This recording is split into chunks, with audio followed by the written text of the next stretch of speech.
Okay. So when I was looking at the driver's side, it was pretty solid for the most part, although I did notice a couple of concerns. That's about the same on the two sides. And I'll go over those two, and I'll lay those up to you. But then on the ball joint, yeah, I found for sure, like the driver's side one was solid, so then I wasn't so sure what I was going to find, if I was going to find over here. And I start testing, and the test to wiggle the wheel, I didn't get any wiggle, but there's also a test where you can have the wheel on the car and get a pry bar underneath it and kind of pull, see if you can pull it up. It shouldn't be able to pull up. Well, it did. And go and check, and sure enough, lower ball joint, yeah, that boot's cracked wide open, and it does have some up and down movement it's not supposed to have, so that sucker's bad, so that's the ball joint we're going to replace. But as far as other concerns now, like on your brake pads, you still got probably about half your brake pad life left. However, I would say your rotors are due. This was a trick somebody taught me even before I was being a mechanic. On the brake rotors, this area where it doesn't touch up here that rusts, if you feel, and there's a significant lip, like you can feel a good difference, get your nails in there, it's getting worn down to the limits and it's about time you need to replace it. And that's how this rotor and the rotor on the other side are. Then the other concern is the suspension. You see all this fluid and stuff that's on it.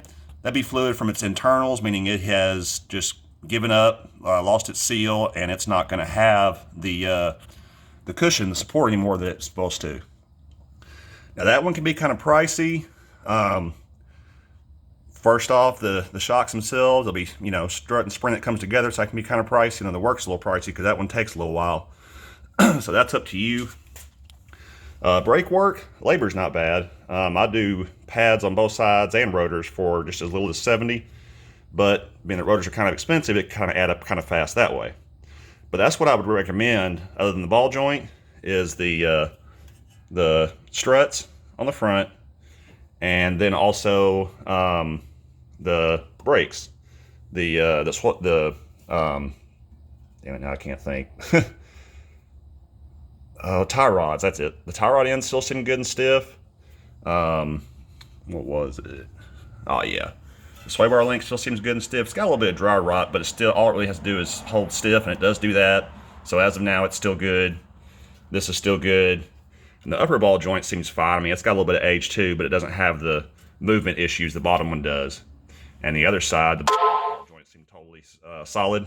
So it's kind of up to you if you want to go with the suspension and the brake parts. The ball joint, you're right on that, so we're going to go ahead and replace that lower ball joint.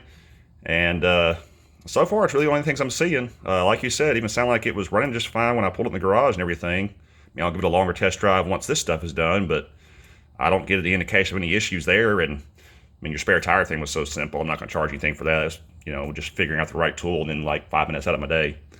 So yeah, there's your recommendations there.